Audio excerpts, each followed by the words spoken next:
You're listening to Precinct 444, a podcast network from the National Law Enforcement Museum. Today we're bringing you an episode from Law and Disorder, where we dive into the world of true crime stories with memorable cases that have lasting effects for law enforcement. In April of 1997, a 27-year-old college dropout from California began a murderous spree across the country and ended with 6 people dead, one of which was the killer, and both investigators and the public were left in a state of shock and confusion. Andrew Phillip Cunanan was an American serial killer, most known for killing the head of one of Milan's major fashion houses, Gianni Versace. But he had other victims too, and according to investigators, he seemingly had no consistent motive for any of these murders, if he had a motive at all. In today's episode of Law and Disorder, we're going to examine the crimes of Andrew Cunanan, and furthermore, look into his past and some of law enforcement's theories as to why he committed the crimes that he did. And if you've listened to Law and Disorder before, you probably know I don't like to focus entire episodes on a killer themselves, but this is kind of a special case. You may remember that in previous episodes of this show, we've talked about criminal psychology and criminal profiling, specifically diving into the mind hunters of the FBI's Behavioral Analysis Unit. The case of Andrew Cunanan is kind of the perfect criminal psychology case, but because he was found dead of a self-inflicted gunshot wound before he could be arrested for his crimes, a lot of the questions that law enforcement had about his mental state and his motive have remained unanswered. Additionally, as you will learn in this episode, Cunanan was a known compulsive liar and narcissist. So what law enforcement tried to piece together during investigations from talking to his friends, family, and acquaintances was kind of all over the place. So I hope you'll join me in what should be a fairly interesting episode.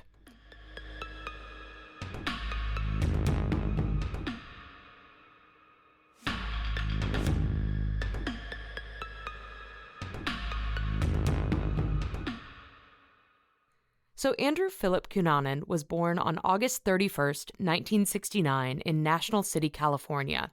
He was the youngest of 4 children, and his father served with the United States Navy during the Vietnam War and was actually overseas at the time of Andrew's birth. After Cunanan's father left the military, he worked as a stockbroker. It was apparent fairly early on that Andrew Cunanan was an intelligent child. He was described as bright and talkative by his teachers and peers, and he reportedly scored 147 on an IQ test during his youth. This opened up many opportunities for the young Cunanan, and in 1981, his father enrolled him in the Bishop's School, which was a private, independent day school located in the affluent La Jolla neighborhood of San Diego. It was there that Cunanan found an appreciation for how the wealthier of our society live, and this would be a prolific theme through the rest of Cunanan's short life. In high school, he was voted most likely not to be forgotten, or most likely to be remembered, and that would eventually prove to be true, albeit in a rather grim way. But not only was Cunanan deemed intelligent and memorable in his youth, he was also discovered to have a reputation as a prolific liar. Most often, Cunanan would embellish the details of his family and personal life. He would tell his far wealthier peers outrageous tales that he was the heir to a media fortune, or that his father was an Israeli millionaire in an attempt to better fit in. And he would also drastically change his appearance in order to meet whatever standard he thought was most attractive at the time. The lies of his youth and his adult years would leave a lot of questions for investigators and the public after his death. And additionally, while in high school, Andrew Cunanan came out as a gay man. While his sexuality was fairly accepted by his peers, his deeply religious Catholic family was not quite as understanding at first, and it brought out a violent side of Cunanan. Reportedly, during an argument, Cunanan threw his mother against a wall, causing her shoulder to dislocate, and later examination of this behavior indicates that he may have suffered from an antisocial personality disorder, sometimes known as dissocial personality disorder.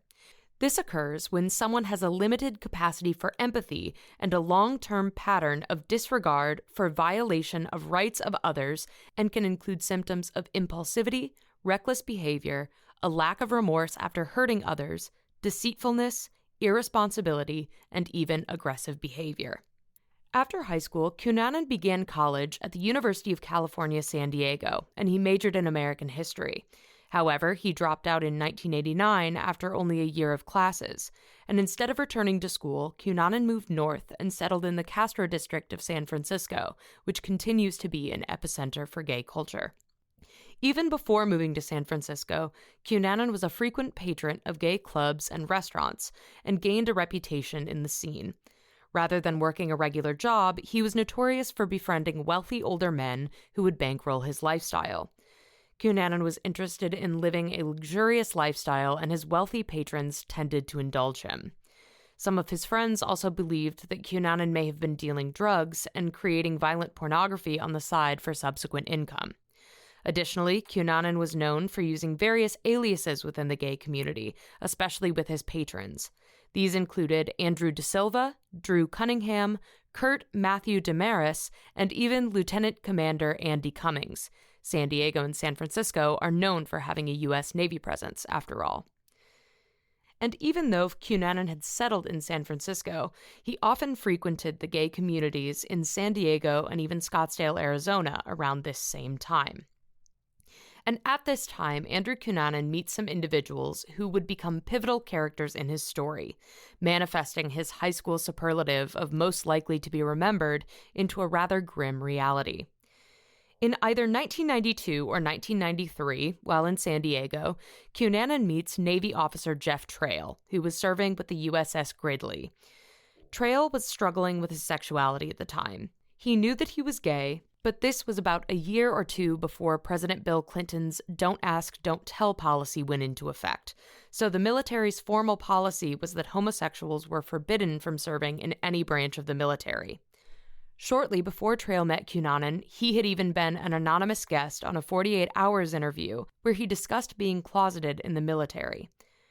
In her book Vulgar Favors, author Maureen Orth writes that when Trail met Cunanan, he was in awe of the utter flamboyance and ease with which Andrew handled his sexual orientation. And Cunanan and Trail had a close friendship, but according to mutual friends, the pair were only ever friends. But those friends had some concerns about their friendship. Cunanan was notorious for recruiting Trail to vouch for his lies, and some of Jeff Trail's friends didn't really approve of Cunanan. Jeff Trail's sister told People magazine in 1997 that people would ask Jeff why he put up with Andrew. His friends told me Jeff would say, "It's kind of like having a black sheep in the family. You just put up with him and you just love him." Cunanan would often try to emulate Trail, cutting his hair the same way, growing the same styles of facial hair, purchasing the same styles of clothing, and it was to the level that their family and friends noticed, and it brought them a sense of concern. In November of 1995, Andrew Cunanan meets Minneapolis architect David Madsen while dining with friends in a San Francisco restaurant. Cunanan spotted Madsen drinking alone at the bar and sent him a drink, inviting him to dine with him and his friends. Madsen was described as having an attractive personality, and after his murder, his boss would describe him in the Washington Times as enormously charming, and he was noticed by Cunanan. Cunanan and Madsen hit it off and began a long-distance friendship. But Cunanan was very secretive with Madsen. According to Vulgar Favors, Madsen had no idea where Cunanan lived. Cunanan would often change his phone number, stating that it was necessary to protect his wealthy family's privacy. But in truth, Cunanan was hiding his relationship with Madsen from his most recent benefactor, a retired millionaire named Norman Blanchford, who was bankrolling Cunanan with a $2,000 monthly allowance, fancy sports cars, and lavish vacations. Eventually, Madsen got tired of Cunanan's deflections and broke off their relationship in the spring of 1996, telling friends that he sensed something shady about Cunanan. But the trouble that ramps up to Cunanan's killing spree began later when Cunanan broke up with Norman Blanchford, his wealthy benefactor. Cunanan began maxing out his credit cards and returned to selling drugs, which deeply concerned his friend Jeff Trail, who had recently moved to Minneapolis after leaving the Navy. By April of 1997, it was apparent to Cunanan's friends that he was regularly consuming the drugs that he was selling, especially methamphetamine, all while simultaneously abusing painkillers and drinking alcohol in excess. Because of Cunanan's drug abuse and erratic behavior, Jeff Trail had distanced himself from Cunanan. But regardless, that same month, Cunanan told friends that he was going to travel to Minneapolis to, quote, take care of some business matters with Trail. The pair had evidently had a recent falling out, and even Trail had mentioned to his sister that he really didn't want Cunanan to visit, but felt like he couldn't say no.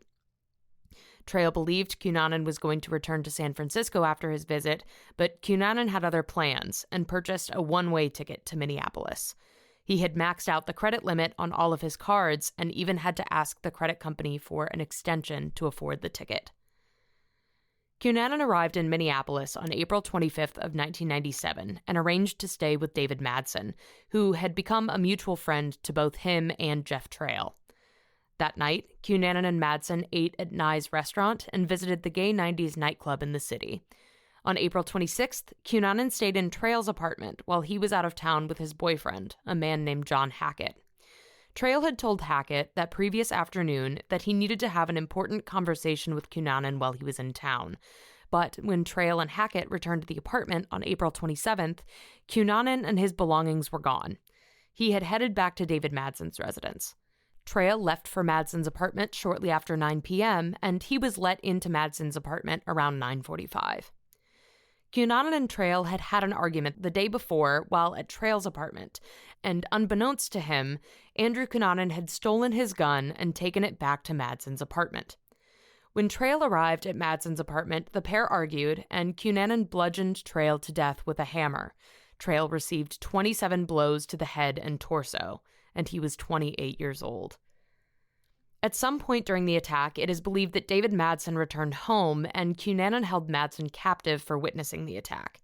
It is believed that Cunanan held Madsen for at least a few days, as neighbors told investigators that they saw both men in the apartment's elevator on April 28th and out walking Madsen's dog on the 29th. The pair were also spotted on May 2nd eating lunch at a bar north of Minneapolis, but that following morning, 33-year-old David Madsen's body was found on the eastern shore of Rush Lake near Rush, Minnesota, with gunshot wounds to the head and back that matched the gun Cunanan had stolen from Trail's apartment. Shortly after murdering Madsen, Cunanan stole Madsen's Jeep and drove to Chicago, where he stalked and killed prominent real estate developer, 72-year-old Lee Miglin. The Miglin family insists that Cunanan and Miglin had never met, but the crime scene led investigators to believe that Cunanan was familiar with the house's layout before the murder and that he would have known Miglin prior to the murder. Miglin's body was found with his hands and feet bound with duct tape, and he had been stabbed over 20 times with a screwdriver, and his throat was slit with a hacksaw. The FBI argues that Cunanan would not have bound and tortured Miglin without some motive. While investigating the scene, investigators noticed that Miglin's 1994 green Lexus was missing from his garage, and they also found Madsen's Jeep across the street near Miglin's house, accumulating parking tickets. They also realized that Miglin's car was equipped with a car phone, and began tracking the phone's activity. Records indicated that the phone had been activated on May 4th in Union County, Pennsylvania, on May 8th in Philadelphia, and on May 9th near Penns Grove and Point Township in New Jersey. Cunanan was on the run.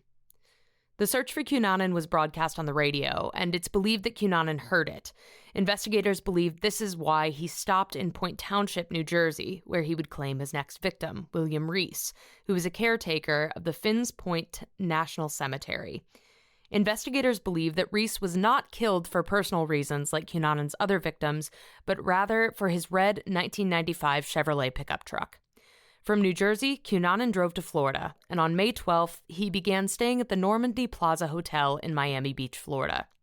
On June 12th, Cunanan became the 449th person to be added to the FBI's 10 most wanted fugitives list. Cunanan managed to hide in plain sight for nearly 2 months in Miami, until, on July 14th, he seemingly ran out of money. That day, he checked out of the hotel without paying for his last night there. At around 8:45 a.m. on July 15, 1997, Cunanan committed his most notable crime when he murdered 50-year-old Giovanni Maria Gianni Versace on the front steps of his Miami Beach mansion. Cunanan shot Versace once in the back of the head and once in the left cheek using the gun that he stole from Jeff Trail's apartment. Versace had been returning home from a visit to the famous News Cafe where he often picked up magazines. A witness saw Cunanan sprint back to the nearby parking garage where he stripped off his bloody clothes and laid them on the ground next to the truck that he had stolen in New Jersey. He changed clothes and abandoned all of his possessions and the truck at that time, including his passport, which revealed his identity. Miami police and the FBI were now frantic to find Cunanan and eager to determine his motive. Similar to the situation with Lee Miglin, the Versace family insists that Andrew Cunanan and Gianni Versace never crossed paths until Cunanan brought him to his untimely demise. However, some allege that Cunanan may have met Versace in San Francisco in October of 1991 while Versace was in town to design costumes for a San Francisco opera production. However, this has not been confirmed and very well could have been another of Andrew Cunanan's tall tales. Ultimately, Cunanan was on the run until his body was found dead on a houseboat by the boat's caretaker in the early morning hours of July 23, 1997.